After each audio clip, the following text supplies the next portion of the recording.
Think about the last piece of meat you ate. Maybe it was chicken, maybe it was fish, maybe it was mutton or beef or pork. Now think about the one before that, and the one before that. Go back a week, a month, a year. Go back your entire life, through every biryani, every burger, every grilled fish, every egg, and you will notice something strange, something you have never once questioned. Every single animal you have ever eaten was a vegetarian. The chicken ate grain, the cow ate grass, the goat ate leaves, the pig ate roots and scraps. You, a hunter at the top of the food chain, have spent your entire life eating animals that would run away from a loud noise. You have never eaten a lion. You have never eaten a wolf. You have never eaten an eagle or a tiger or a hyena. And here's the truly strange part. Neither has almost anyone else, anywhere on Earth, at any point in the last 10,000 years. And it's not because predator meat is illegal, although in many places it now is. It's not because it tastes bad, although, spoiler, it absolutely does. It's not because nobody ever tried, because people did try, and some of them died in ways so horrifying that their stories became warnings passed down for a century. There is a reason we don't eat predators. Actually, there isn't one reason. There's a whole conspiracy of reasons. And they involve a poison that climbs food chains like a ladder, a worm that curls up inside living muscle and waits, a dying explorer in Antarctica eating his own sled dogs, a protein that folds the wrong way and eats holes in human brains, a 3,000-year-old religious law that somehow got the science right before science existed, and a tax collector who has been running the entire biosphere since the first cell learned to eat another cell. Because that's what the food chain really is. A tax office. Every time energy moves from one mouth to the next, the universe takes a cut. A massive cut. And the tax collector never sleeps, never negotiates, and has never once issued a refund. By the end of this video, you're going to understand why your plate looks the way it does. And you're going to realize that the menu of the entire human species was written not by chefs, not by culture, not even really by us, but by that tax collector. So let's start where every good investigation starts, with the numbers. Look at the animals humanity actually farms. Cows, buffalo, goats, sheep, chickens, ducks, turkeys, pigs, rabbits, camels. Even the fish we farm, carp, tilapia, catla, rohu, are mostly plant eaters, or things very close to it. Out of the millions of animal species on this planet, humans domesticated barely a few dozen for food. And when you line them up and ask what they have in common, the answer jumps out at you. They eat plants. Not most of them, not the majority of them, essentially all of them. 10,000 years of agriculture. Hundreds of civilizations, every climate from Siberian tundra to Indian river deltas to African savanna, and every single one of them independently arrived at the same answer. Farm the grass eaters, leave the meat eaters alone. Chinese farmers never domesticated the tiger. Indian farmers never domesticated the leopard. European farmers never domesticated the wolf. Well, actually, they did, but not for dinner. They turned it into a dog, and then made eating dogs one of the strongest food taboos on the planet. Which is its own clue, and we'll come back to it. So what's going on? Why did every culture in history, without holding a meeting, without comparing notes, arrive at the same rule? Well, before we can answer that, we need to understand something about energy. Because most people think of meat as just meat. Protein is protein, an animal is an animal, food is food, but that's not what meat is. Meat is stored sunlight. Every gram of muscle on every animal on Earth is solar energy that got captured by a plant, eaten, digested, and rebuilt into flesh. And here's the thing nobody tells you, that energy doesn't transfer cleanly. It leaks. Catastrophically. When a cow eats 100 calories of grass, it does not become 100 calories of cow. The cow has to breathe. It has to walk. It has to keep its body warm, pump blood, digest that grass with a 4-chambered stomach that runs like a fermentation factory, swat flies with its tail, and occasionally run away from things. Almost all of the energy it eats gets burned just being alive. By the time you measure how much actually became cow, became muscle and fat you could theoretically eat, you're left with roughly 10 calories out of the original 100. 90%. Gone. That's the tax. And it gets collected at every single level of the food chain every single time, with no exceptions. So follow the money. 100 calories of grass becomes 10 calories of deer. Now a tiger eats that deer. The tiger pays the same tax. Of those 10 calories, only about 1 ends up as tiger. 1 calorie. From the original 100. Which means if you decide to eat the tiger, you are eating food that cost the ecosystem 100 times more energy to produce than the plants did, and 10 times more than the deer. Now imagine you're a farmer and you want to farm tigers for meat. Let's do the accounting. To raise one tiger to eating size, you need to feed it several tons of meat over its life. To produce those tons of meat, you need herds of deer or goats or cattle. To feed those herds, you need entire fields of grass and fodder. So the real question becomes, you already have the goats. You are already standing in a field full of perfectly edible goats. Why on earth would you push all of those goats through a tiger, losing 90% of everything in the process just to eat the tiger at the end? You wouldn't. Nobody would. It's like burning 10 meals to cook one meal. And this is the first reason, the big structural one, why predator meat never made it onto humanity's menu. It's not forbidden by the tax collector. It's just priced so absurdly high that no sane species would ever pay it. But here's where I have to stop you. Because if energy were the only problem, we'd still expect to see it happen sometimes. Rich kings showing off, special festivals, rare delicacies. Humans do expensive, wasteful things constantly. We build gold palaces, we raise pigeons, we burn money in 1,000 creative ways. If eating a lion was merely expensive, someone, somewhere, would have made it a status symbol. But they didn't. Instead, culture after culture made predator meat not a luxury, but a taboo, something disgusting, something forbidden. And that tells you the food chain wasn't just charging a tax. It was hiding a poison in the invoice. Here's how the poison works, and it's genuinely one of the most elegant and evil mechanisms in all of biology. It's called biomagnification. Our industrial world, and to a smaller degree, the natural world before us, leaks toxins into the environment. Mercury from coal plants and volcanoes, heavy metals in soil and water, long-lived industrial chemicals that never break down, the so-called forever chemicals. These things settle into water, into sediment, into soil, and they get absorbed at the very bottom of the food chain, by algae, by plankton, by plants, in amounts so tiny they're almost unmeasurable, a few parts per billion, harmless. But remember the tax. A small fish has to eat a huge amount of plankton to survive, because 90% of the energy vanishes at each step. The energy vanishes, but the mercury doesn't. Mercury binds to tissue. It stays. So the small fish ends up carrying the collected mercury of all the plankton it ever ate. Then a bigger fish eats hundreds of those small fish and inherits all of their mercury. Then a tuna eats hundreds of the bigger fish. Then a shark eats the tuna. At every level of the chain, the energy gets divided, and the poison gets multiplied. By the time you reach the top, an apex predator isn't just an animal anymore. It's a living archive of every toxin its entire food chain ever touched, concentrated into one body. Scientists who study food webs have measured this directly. The higher an animal's trophic level, its floor number in the food chain skyscraper, the higher its mercury burden, with the top predators carrying the heaviest loads of all. And what does that archive do inside a human body? Mercury alone should scare you. In small chronic doses, it irritates the eyes, the skin, the lungs. Push higher and it goes after the thing you'd least want it to, your nervous system. Trembling hands, insomnia, irritability, memory slipping, weakness that doesn't go away. The World Health Organization lists mercury among its top chemicals of major public health concern precisely because of what it does to the brain, and because it hits developing babies hardest of all, which is why every fish advisory on Earth is aimed first at pregnant women. The cruelest property of this whole class of poisons is that cooking does nothing. You can boil predator meat, roast it, pressure cook it into paste. The heavy metals just sit there unbothered. Heat kills germs. It does not kill chemistry, and this isn't theoretical. In the Arctic, where Inuit communities traditionally eat marine predators like seals and polar bears, animals sitting at the very top of long ocean food chains, researchers have found pollution levels in people's blood reaching many times above health guidelines. Not because these communities did anything wrong.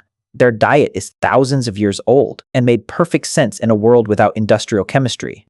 But the food chain is a funnel, and everything we've ever dumped into the ocean eventually funnels into the bodies of the animals at the top, and then into whoever eats them. So now we have not one, but two completely independent reasons why predators stay off the menu.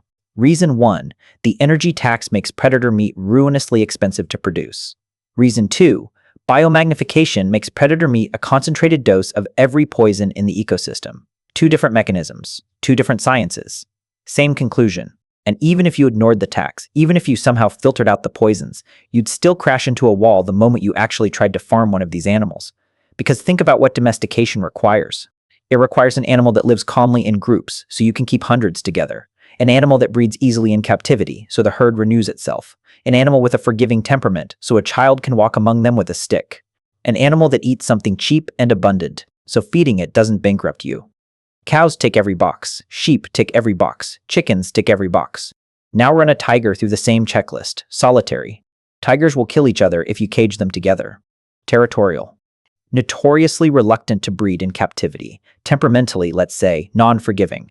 And its food is the most expensive substance in agriculture, other animals. Every trait that makes a predator good at being a predator makes it catastrophically bad at being livestock. Herbivores, meanwhile, come pre-installed with herd instincts. They evolved to follow a leader, cluster together, and tolerate crowding, and humans simply hijacked that software and appointed ourselves the leader. We didn't just choose the plant eaters because they were cheap. We chose them because they were the only animals whose own psychology could be recruited into the project. And suppose you got past all of that too. Suppose money was no object, danger was no object, and you finally sat down to a plate of lion. Here's your reward, some of the worst meat you've ever tasted. The tenderness we prize in meat comes from fat, marbling, the white threads running through a good cut, laid down by animals that eat abundant food and don't run much. Predators live the opposite life. Their meals are rare, their bodies are built for explosive pursuit, and every spare calorie goes into dense, hard-working muscle threaded with connective tissue. The result is meat that is lean, dry, fibrous, and often carrying strange, harsh flavors inherited from a lifetime diet of raw flesh. Hunters who have eaten big cats or bears out of necessity describe it with words like stringy, musty, and chewy, never with the word delicious. So the food chain doesn't just overcharge you and poison you. As a final insult, it makes sure the product is terrible. And we're not done. Because there's a bigger reason still, and this one doesn't poison you slowly over years. This one can kill you in weeks. And to understand it, we need to go to the coldest place on Earth in the year 1912 and watch one of the most nightmarish survival stories ever recorded. Douglas Mawson was an Australian geologist exploring Antarctica with 2 companions and teams of sled dogs. 500 kilometers from base, disaster struck. One of his companions, along with the sledge carrying most of the food, vanished into a hidden crevasse. Gone. Just like that, 2 men were stranded on the most hostile continent on the planet with almost nothing to eat. So Mawson and his remaining companion, Xavier Mertz, did the only thing they could do. One by one, they ate the sled dogs. And this is where the story turns from tragedy into horror. Because dogs are carnivores. Predator meat. Mawson himself described the meat of one dog as stringy, with a strong musty taste, so tough it could barely be chewed. Predators don't build marbled, fatty, tender muscle like a grain-fed cow does. Their bodies spend everything on the hunt. The meat is lean, dense, fibrous, survival food at best. But the texture wasn't the killer. The killer was the liver. The men naturally ate the livers because livers are soft and easy to chew when you're starving with broken teeth and frostbitten mouths. What they didn't know, what nobody knew in 1912, is that a carnivore's liver can concentrate vitamin A to levels that are toxic to humans. It's biomagnification's cousin, the predator's liver stockpiles what the predator eats. Within weeks, both men were falling apart in ways that made no sense to them. Their skin peeled off in sheets. Mawson wrote about the soles of his feet detaching, the entire thick skin of his feet separating from the flesh, so he bandaged his own soles back onto his feet and kept walking. Mertz deteriorated into delirium, and at one point, in a moment recorded in Mawson's diary, bit off the tip of his own frostbitten finger. He died in the tent shortly after. Mawson walked on alone, over crevasse fields, with his skin sloughing off, and survived by a margin so thin it's almost fictional. He reached base just in time to watch his rescue ship sailing away on the horizon, and had to wait another year for the next one. That is what eating predator meat did to men who had no other choice. And Mawson's story is the extreme version of a risk that applies to predator meat in general, because toxic livers are only half of the disease problem. The other half is alive. There's a parasite called Trichinella, a microscopic roundworm. Its life strategy is beautifully simple and completely disgusting. Its larvae curl up inside the muscle tissue of an animal, form a tiny cyst, and wait. Wait for that animal to be eaten by something else. When the meat gets swallowed, the larvae wake up in the new host's gut, mature, breed, and send a new generation of larvae burrowing out through the body, into the muscles, sometimes into the heart, sometimes into the brain. Then they curl up and wait again. Now ask yourself, which animals are most likely to be carrying this passenger? Animals that eat raw meat for a living, carnivores. Every meal a predator eats is a chance to pick up every parasite that meal was carrying, with no cooking, no inspection, no hygiene. A cow eating grass has functionally zero chance of swallowing a muscle cyst. A wolf eating raw carcasses its entire life. A bear, a wildcat. Health authorities like the CDC explicitly warn that meat from wild carnivores, bears, wolves, seals, walruses, wildcats, is a known source of trichinellosis in humans. The animals we farm are dead ends for these parasites. The animals we don't farm are highways for them. And even parasites aren't the deepest layer of the disease problem. Because in the 1950s, in the highlands of Papua New Guinea, doctors encountered a disease that broke the rules of biology itself. The 4 people practiced funeral rituals in which the bodies of the dead, including the brain, were consumed by relatives, and a disease called Kuru was spreading through them, trembling, loss of control, dementia, death. No bacteria, no virus, no parasite. The infectious agent turned out to be a misfolded protein, a prion. A protein bent into the wrong shape that forces other proteins to bend the same way, chain reacting through the brain and leaving it full of holes. You cannot cook a prion away. Normal cooking temperatures don't destroy it. And prion diseases spread most easily between closely related species, which means the most dangerous meat a carnivore can eat is another carnivore, and the most dangerous meat of all is your own kind. Mad cow disease happened for exactly this reason. Humans turned cows into accidental cannibals by feeding them protein made from other cattle, and the prions took the invitation. So let's update the count because it's getting crowded. Reason 1, the energy tax. Reason 2, the accumulated poisons. Reason 3, the impossibility of farming them, and the miserable quality of the product even if you could. Reason 4, the diseases. Toxic organs, muscle-dwelling parasites, and unkillable misfolded proteins, all of which concentrate specifically in animals that eat other animals. 4 independent reasons, from 4 different branches of science, all pointing at the same rule: don't eat the hunters. And here's where it gets genuinely fascinating. Because for a long time, the assumption was that this rule was a human invention, a product of our intelligence, our culture, our religions, our disgust. We figured it out, we wrote it down, we passed it on. Humans, smart, nature, just doing its thing. Recent research has completely demolished that assumption. Between 2005 and 2016, a team of researchers led by the University of Granada in Spain ran a remarkably patient experiment. Across 2 mountain ranges in southeastern Spain, Sierra Espuña and Sierra de Cazorla, they laid out a total of 89 animal carcasses, some from herbivores and some from carnivores, and watched them with motion-triggered cameras, winter after winter for over a decade. They even ran a version of the experiment with visually identical pieces of meat, carnivore meat and herbivore meat, indistinguishable to the eye, placed out in the wild, to see if animals could somehow tell the difference. They could. The wild scavengers, foxes, martens, animals that will eat almost anything, animals whose entire evolutionary job description is opportunist, consistently avoided the carnivore carcasses. Herbivore carrion got eaten. Carnivore carrion got refused, most strongly when it came from the scavenger's own species. The researchers, publishing in the Journal of Animal Ecology in 2017, concluded the animals were most likely smelling the risk. That evolution had literally installed a chemical detector for, this meat came from a meat eater, walk away. There's even an ancient Spanish saying for it, going back to a Latin phrase from Roman times, perro no cum perro, dog does not eat dog. 2,000 years ago, people had already noticed. 10 years of camera traps finally proved it. And the evidence goes even deeper than behavior. It goes into anatomy. Because researchers who compared stomach acidity across dozens of bird and mammal species found a pattern hiding in plain sight. Stomach acid, it turns out, isn't mainly there to digest your food. It's a security checkpoint, an acid bath designed to kill dangerous microbes before they reach your intestines. And here's the pattern. The riskier an animal's diet, the stronger the acid. Herbivores, whose leafy meals carry almost nothing that can infect them, run mild stomachs. Ordinary carnivores run stronger ones. And the strongest, most brutally acidic stomachs of all belong to scavengers, the animals that eat dead, rotting, days-old meat, the most microbially dangerous food on the planet. A vulture stomach is basically an industrial disinfection chamber because it has to be. Now here's the uncomfortable part. When scientists placed human stomach acidity on that same chart, we didn't land next to the herbivores, where our long, plant-friendly intestines might suggest. We didn't even land with the ordinary carnivores. Human stomach acid is so strong, around pH 1.5, aggressive enough to dissolve metal, that we cluster with the scavengers, which quietly suggests something about our ancestors' table manners. For a long stretch of our history, we weren't proud hunters bringing down fresh prey. We were opportunists, eating whatever we found, including things that had been dead for a while, and evolution armored our stomachs for that lifestyle. Even so, even with scavenger-grade acid, the predator meat threats we've covered walk straight through the checkpoint. Mercury is not a microbe. Acid doesn't touch it. Trichinella larvae shrug off the stomach and set up shop in muscle anyway. And prions are practically indestructible. Acid, cooking, none of it reliably stops them. Our species carries one of the toughest chemical filters in the animal kingdom, and predator meat defeats it on every count. That's how rigged this game is. Think about what that means. The rule, don't eat predators, isn't a human cultural achievement. It's older than us.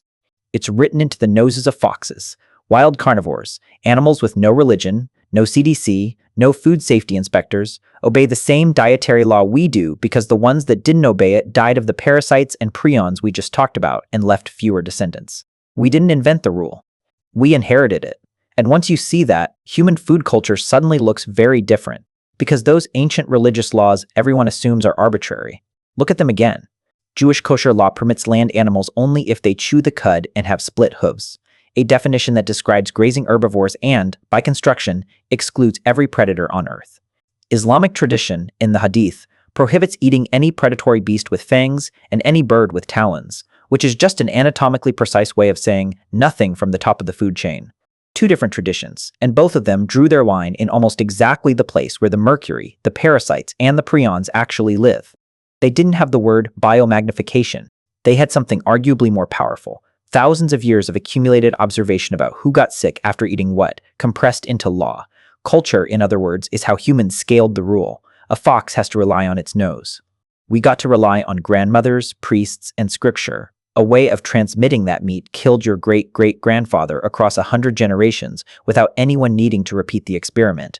And once dogs and cats moved into our homes and became family, the taboo got a second engine: empathy.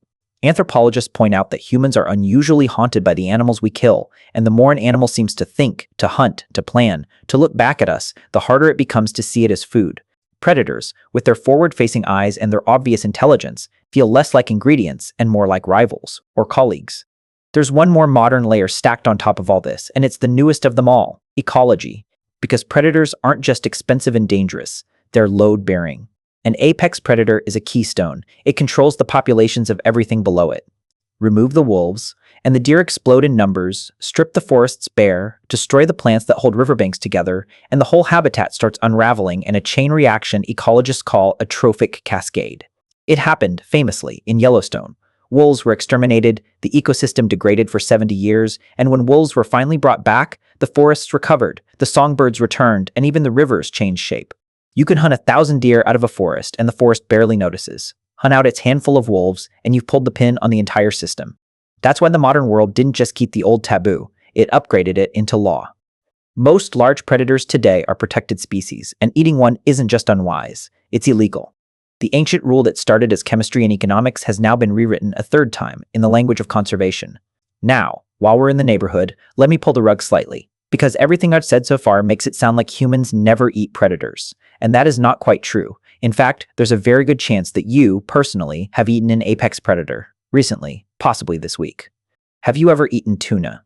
Tuna is a ferocious open ocean hunter, a torpedo of muscle that chases down entire schools of fish. It sits near the top of one of the longest food chains on the planet, which is exactly why health agencies around the world publish limits on how much tuna pregnant women should eat.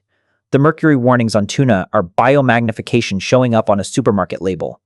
Shark gets eaten too. In Brazil it's sold as caçao, and plenty of people eating it have no idea it's shark.